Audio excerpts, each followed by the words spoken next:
Okay, welcome back to the bench. Today we're going to talk about the electronics that we're going to use for the 1-to-1 Jeep Wrangler SCX-10 3. My wife's Jeep, it's going to be her RC. We're going to talk about the electronics. First of all, we'll talk about the radio. We need to have 4 channels for this Jeep, and I don't have a 4-channel radio. I use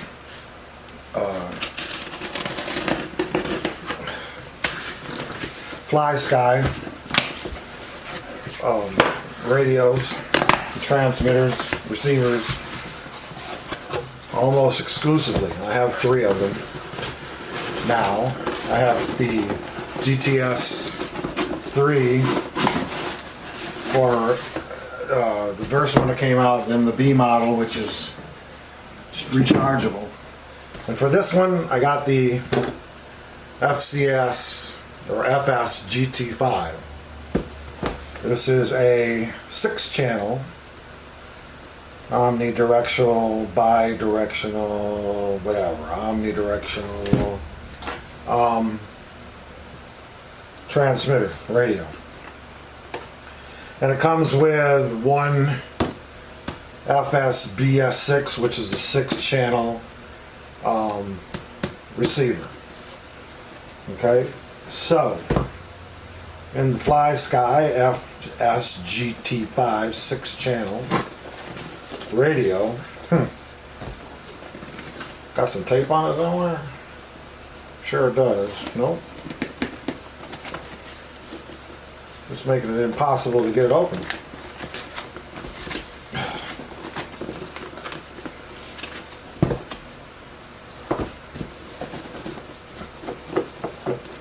Huh. Okay.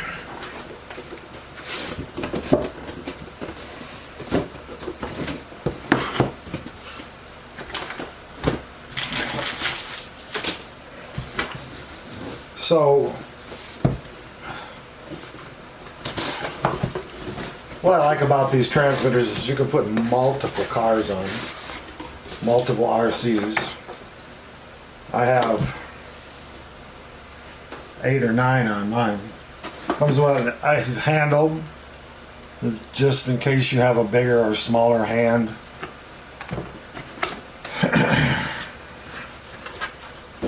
Comes with one receiver, 6-channel receiver. Now, these receivers are able to do something that I've not heard of before. Some kind of traction control, gyro. You can buy a receiver without it or with it. I think the one that comes with this, I do not know if it has the gyro or not.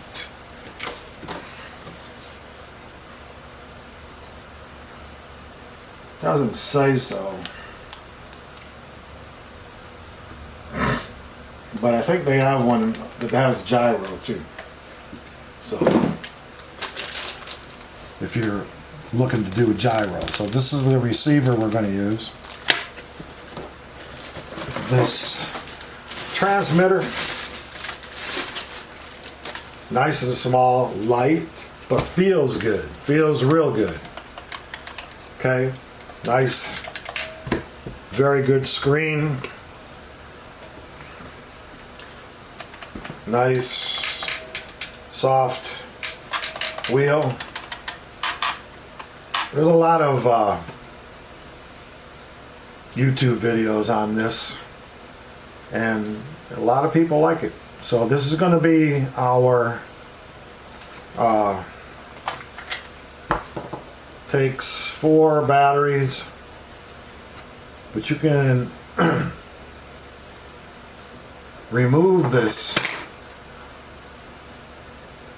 tray, I do believe, and put a LiPo battery in here. I've seen them do it. I don't know exactly how that works, but we'll try to figure that out later. So this is going to be the radio for the Jeep.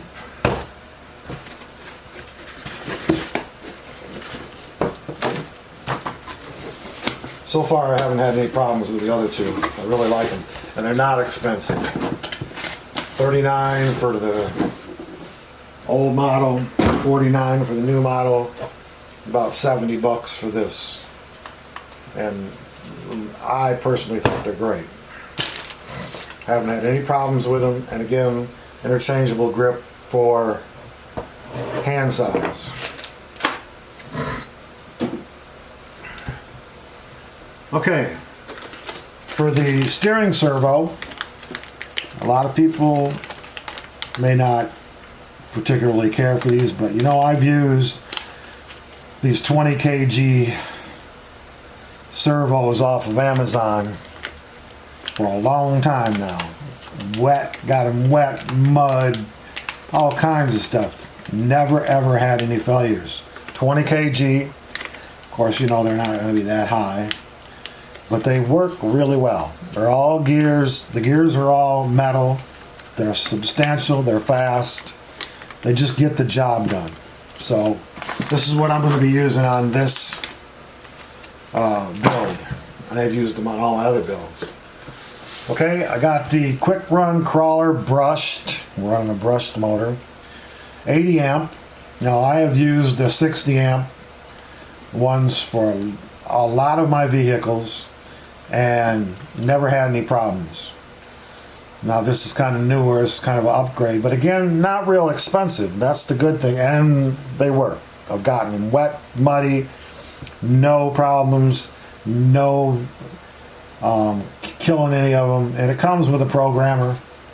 So this is what I'm using with the Hobby Wing, and I can't remember the number. It's not actually on here, but it's the 80 amp one, and it's for brushed motors. Okay, the motor we're going to use is a Trailmaster Pro 540 27 turn. This is made by Holmes Hobbies. I have one of these in one of my other vehicles. I really like it. It's the first time I used Holmes Hobbies. Before I used Axials, I've used Traxxas, I've used Titans, I've had some Red Cats, but this would be the second time that I've used Holmes Hobbies. Good price, good motors, so we'll see how that works. Now, this vehicle needs, the reason I had to get the 6-channel radio is you got to have 4 channels, because this has a 2-speed transmission and a dig feature. And at the time that I bought this, ordered this, the only servos that you can use, mini servos that you can use for these 2 functions in this vehicle are this Spectrum SX-1007. And the only reason for that is it comes with the servo saver, if you want to call it that. It's a little piece that goes on the servo that's used to shift the gears and to use the dig function. Now the dig function is a way to lock up the rear wheels so you can turn it in a very short, small area. So these are the only 2 that you can use at a time. Now maybe at this time somebody else has come up with something that you can order. I had to back order these. Actually they came quicker than the truck did.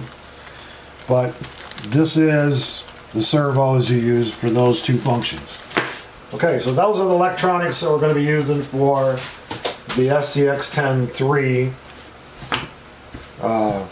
Jeep Wrangler JK 1-to-1, a replica of my wife's Jeep, in this build.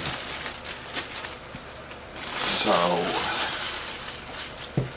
thanks for watching, and in the next video we will get started on putting this bad boy together. I also took the time to order, and I've done this before, paint to match my wife's vehicle. Okay, this is called Bright Amber Pearl. This is the actual color of her vehicle. Okay. And you can get this on Amazon. And it actually works pretty well. You got to spray it on real thin on the Lexan, let it sit for quite a while, and then spray another real thin coat, let it sit for quite a while, and so forth. Okay? And then when you get all finished, if you put a coat of black over everything inside after you painted it of the something like testers flat or something like that, it will actually hold up really well. I did this to my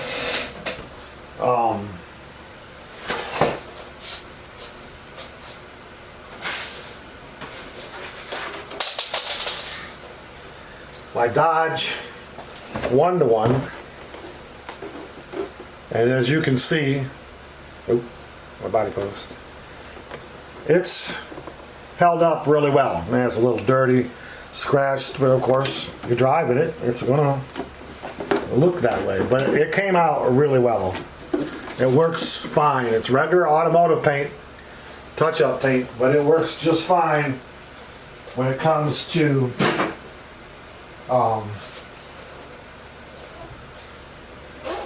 painting Lexan. It's expensive.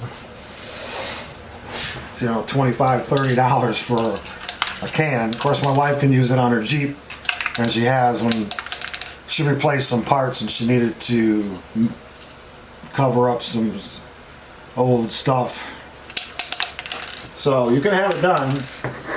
Like I said, I got the blue for my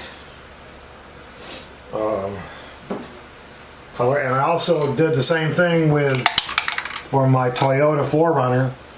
This is the Barcelona red for the 1992 Toyota 4Runner.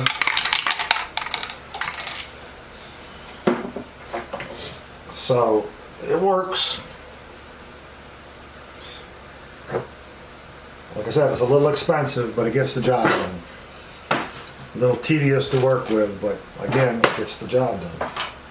Okay, so those are the electronics we're going to be using in the SCX-10 Jeep Wrangler.